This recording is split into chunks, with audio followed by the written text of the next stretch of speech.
2 police officers, wearing blue uniforms, arrived at my garage in a patrol car. I secretly observed them from my spot beneath the lift. It was strange to see police officers so happy, but their expressions turned serious as they got closer. They confirmed my identity and shared unfortunate news about my wife. Something happened at our house, and she was in the hospital, but they couldn't provide details. Trying to leave immediately, they intercepted me, seeking explanations. They inquired about my whereabouts for the last 3 hours. I assured them that I had been there all day and suggested asking my 2 mechanics for confirmation. Apologetically, I mentioned that I had sneaked out for 10 minutes around 11 o'clock a.m. to get coffee for all of us. While one of the policemen chatted with Mike and Pete, another took note of the coffee shop I had visited. He then asked if I could show him my car. Without hesitation, I agreed, stating that my truck was outside. I led him to my truck, and he thoroughly inspected it before granting me permission to go to the hospital. I had a concerned look as a hospital staff member explained Kate's injuries, the blood transfusion, and the ongoing surgery. I thought it was unprofessional for the doctor to half smile during our conversation. Leaving the hospital, the same 2 policemen intercepted me for more answers. We went to the hospital cafeteria for much-needed coffee. They inquired about my relationship with my wife. I explained that we met and got married relatively late 8 years ago. Kate successfully worked as an attorney, wanting children but waiting until almost 40 to establish herself in her job. They asked why she was home on a weekday. I explained Kate quit her job a month ago to rest before pregnancy, a kind of vacation before at least 10 years of domestic service.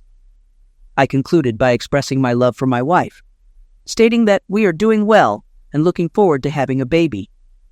They asked about John Barton. I denied knowing him, and they walked away without answering. Trusting my team to lock the garage, I went straight home.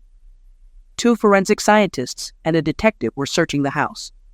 The detective introduced himself, explained what he knew, and posed the same questions as the previous officers, along with a new one.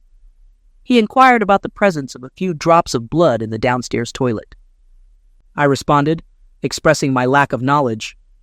I then questioned the detective about the focus on me as a suspect and sought assurance that they were actively investigating other possibilities. He reassured me, stating that they had several leads and mentioned his colleague talking to Mrs. Barton. Curious about John Barton? I asked. Apologetically, the detective stated that it was inappropriate for him to comment. They walked away, leaving me in a state of confusion. I went upstairs to the master bedroom and observed the unfolding scene, realizing I would be truly shocked if I were watching it for the first time. Earlier in the day, around 10 a.m. at work, I started thinking about closeness.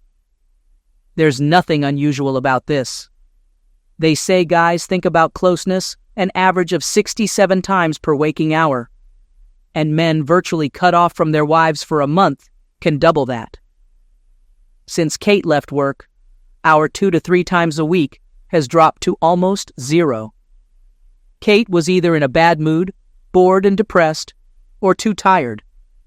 Personally, I thought it was because her normal life was ending, and she was scared. Being a caring husband, I didn't want to pressure her.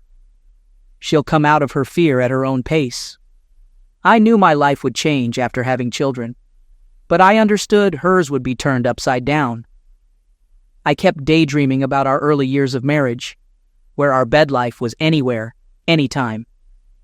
In any case, we made an effort to keep it fresh and new as long as our imaginations existed, and then slowly fell into the automatic mode that long-term partners often do. I snapped out of my daze, realizing I needed to act. Restore spontaneity. Head home now and be close with Kate until you're completely spent. Decision made. It's time to leave and go home. I informed Mick and Pete that I'd be away for a while. Pete asked if I could test drive the car he just serviced. Returning home, disappointment struck as I saw an unfamiliar car in the driveway. My friend's visit ruined my plans. Nevertheless, I decided to go in. Maybe my friend could be convinced to leave and salvage my plans. Without suspicion, I opened the front door and my hair stood on end. I knew my marriage was over. The unmistakable sounds of joyous affinity reverberated down the stairs.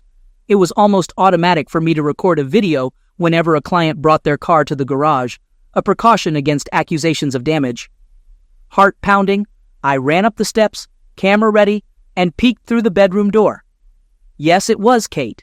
And yes, it was some guy I didn't recognize, happily on our bed. Suppressing the urge to react violently, I turned away. I can honestly say this was the most challenging thing I've ever done. My legs gave way, and I collapsed outside the door, completely devastated. Dimly aware that they were reaching their peaks nearby, I couldn't tell how long I stayed there. Gradually, it dawned on me that all sounds of their betrayal had stopped, replaced only by conversations. It was just as bad, and still tore me to the core.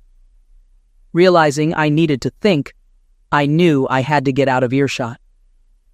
Reacting emotionally would at least land him in the hospital and me in prison. Quietly getting up, tiptoeing downstairs, I slumped on the sofa, away from the sights, smells, and most sounds of betrayal. Free from emotional distractions, I did what I knew best and devised a plan. Get him out of sight, confront him, throw him out the back door undressed, and repeat the process with her. Without bruises and witnesses, I hoped to avoid a trial. Fortunately, I had the perfect shock weapon in my workshop.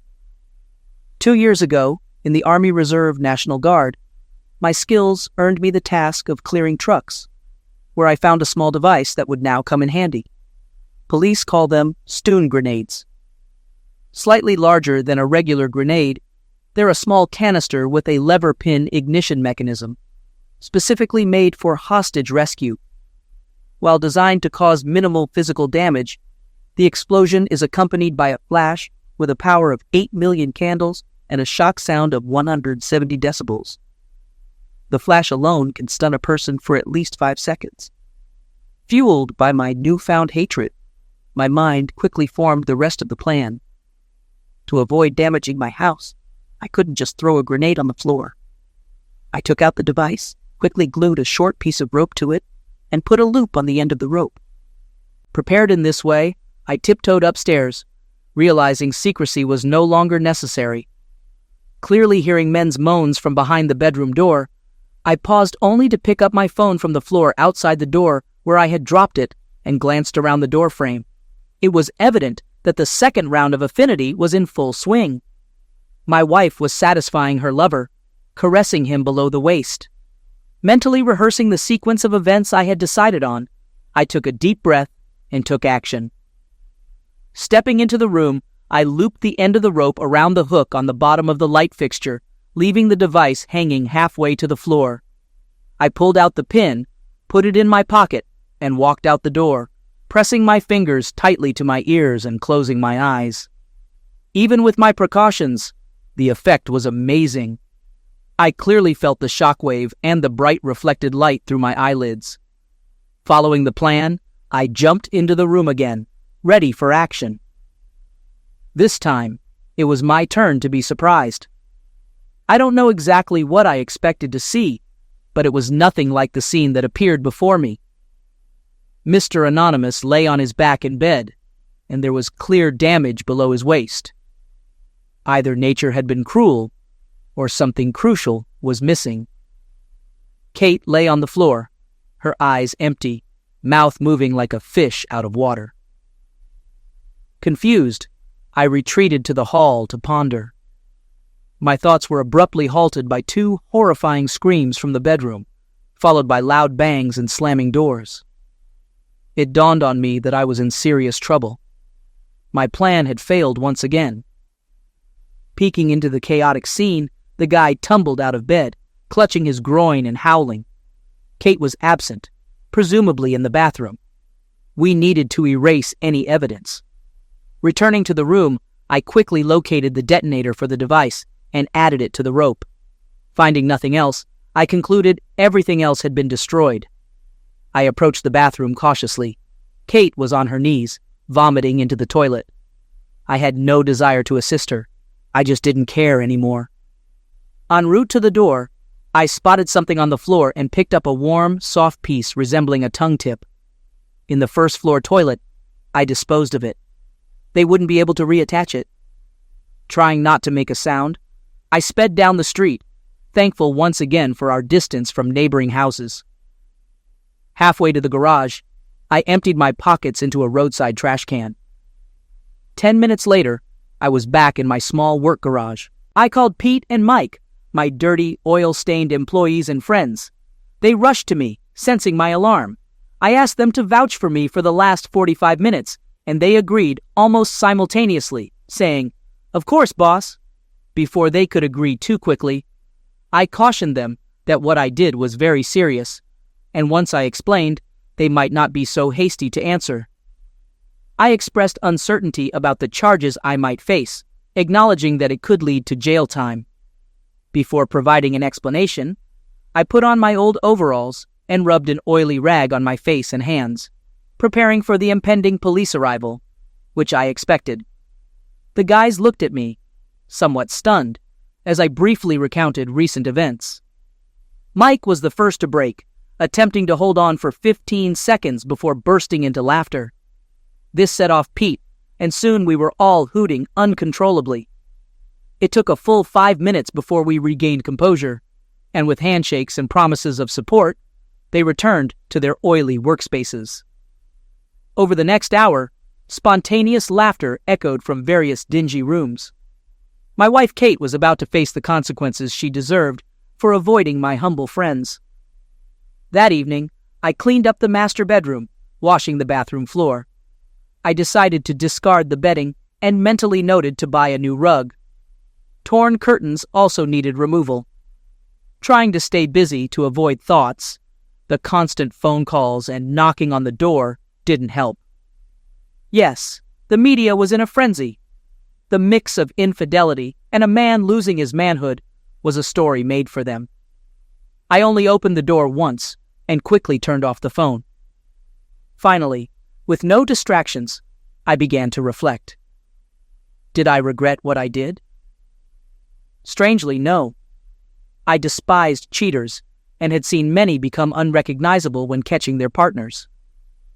Oddly, even before lunch, I was confident my wife shared this passion. I was shocked to be so wrong. Moreover, Kate's motivation astonished me.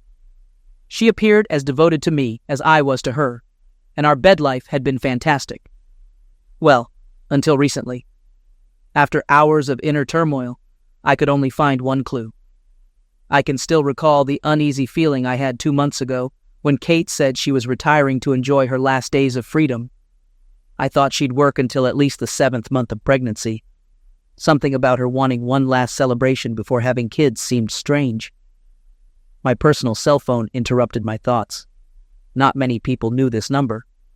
Caller ID showed Kate's parents' number. They lived about 3 hours away in the same state. I answered since I always got along well with them. After fewer pleasantries than usual, her mother got to the point. She asked me if I knew why journalists were besieging their house, mentioning that they would have to find out someday. She couldn't bring herself to go into detail. She then inquired if I had watched the local news that evening, maybe the main news, mentioning a story about a cheater who bit off her lover's dignity. I always liked her mom's colorful language and her views on life, but it didn't make our conversation easy. "Yes, Mom, look, there's no easy way to say this, so I'll get straight to it. The woman's name is Kate." Luckily, my confusion was interrupted by a scream, followed by a beep. When I pressed the end call button on my phone, I noticed a warning on the screen. This reminded me that I wrote down the end of my marriage just 8 hours ago. I had vague memories of leaving my phone recording outside my bedroom door. I knew that if I never knew or believed the reason why Kate did what she did, I would never be able to trust any woman again. There was a good chance that I would die a lonely misogynist, doomed to a life of uselessness. With desperate hope, I started playing the video. I already knew what it was showing. The pain was too fresh to relive the scene. I opened my eyes just as I put the phone on the floor. Without a visual representation, just a view of the hall ceiling, I had to imagine Mr. and Mrs. Infidelity lying side by side on the bed. I couldn't hear the sound clearly, so I downloaded the file to my computer and ran it through an amplifier. This is an important part of their conversation. Kate, it was fantastic. The past week has been great, actually. Does this really have to end today? My offer still stands. Just give me your word, and I will divorce Sarah and marry you. Well, yes, it looks like it will work. A great start to a marriage with a guy who left his wife and kids. No, and I love Dave too much to hurt him like that. In addition, he is a great husband and will be a good father. After today, I will be Mrs. Goody-Goody, a housewife at least until the youngest of our children start school. You can't love him that much. It's not him lying here next to you. No, you're mistaken. I love him very much. The moment I met him, I knew he was my only soulmate. I will never meet another. I am happy that I have such a good man who spoils me and will nurse me when I get a big belly from his 2 or 3 babies. No, I want nothing more than to die in his arms, surrounded by our grandchildren. Well, that was a great speech. But it begs the obvious question. Why are you with me now? At least Kate had the humanity to think about it. There was silence for a good half a minute. I guess she just missed the past. She didn't get married until she was 31 and was a bit of a wild girl. She missed just walking into a bar and getting attention from all kinds of guys. The thrill of leading a guy forward and then impulsively deciding whether he gets what he wants or not. Lately, Dave has been deer hunting with his buddies every other weekend. 3 weekends ago, she decided to take a trip down memory lane and check out a bar. This resulted in one night that was okay, but unsatisfying. Then last Saturday, she happened to walk into the bar I was at. And here we are. God, she's so cold. Kate, just consider this the last hooray. Anyway, what is she complaining about? Come here. I turned off the sound. At least now I knew that I was a good lover and husband. The problem wasn't me. The following days passed in complete disappointment. 2 days later, the reporters demobilized and left my quiet street. The hospital administrator called me and said that Kate would like some pajamas. I missed this one. She will have to put up with these humiliating hospital gowns. 2 days later, her father called me. He apologized for his daughter's behavior and expressed hope that I would keep in touch with him to try to sweeten the deal. He reminded me that he has another daughter and she was recently divorced. Sorry, Dad. It's just too weird. 4 days after this event, he was shown on the news again. Mr. Not-So-Big-Deal has been released from the hospital. Journalists dug up something and exposed him as a serial cheater. So it was with some pleasure that they announced that, although the surgeons had succeeded in sewing his manhood back together, it was very unlikely that it would achieve any of its intended functions. At the end of that week, I received an unexpected visitor. Mrs. Barton, or Sarah, as she insisted I call her, was a pretty lady with sad eyes. She told me that she had heard rumors that I might have some evidence that could help her in her divorce case. I explained that maybe it was true, but I couldn't admit it without exposing myself. She understood everything and was very apologetic for asking. I told her that I thought there was such an abundance of circumstantial evidence that she wouldn't need what I had. If this turns out to be wrong, I will persuade her to return and perhaps change her mind. There was such sadness in her that I felt sorry for her. Pulling out the video file, I played her only in the aftermath of the big explosion. The shock of her husband's screams made her cower at first, but she soon pulled herself together. Suffice it to say that she was not very sad when she left. Being the helpful guy that I am, I invited her to come pick me up when the sadness returned. Oh yeah, that wasn't the last time I saw Sarah Barton. The last visitor I received was probably the strangest. On Saturday, I answered the door to the detective I had spoken to at the house. On the day of the big event, the suit disappeared, leaving only jeans and a shirt. "Hey, son." "No, I won't come in. I just wanted to say that if there was insufficient evidence, I recommended that the case be closed." Hearing my gratitude, he turned to leave but stopped and looked back. "Listen, at the end of the year, I will retire. If I come back after this, will you tell me how you did it?" I just smiled and wished him a good day. Kate's letter arrived the following Tuesday. "My dear Dave, I can't express how ashamed and sorry I am that I did this to you. I understand perfectly why you couldn't bring yourself to visit me, and I forgive you, unconditionally. I never thought about the full extent of the possible consequences of my actions. I, of course, did not imagine that my parents would actually disown me. I know that I have lost your love, trust, and respect forever, which hurts me more than I can describe. I will understand if you never want to talk to me again, but it may help your recovery if you allow me to explain why I did what I did. Just be sure that it's all my fault. Doctors say that I won't be able to speak normally for a long time, if at all.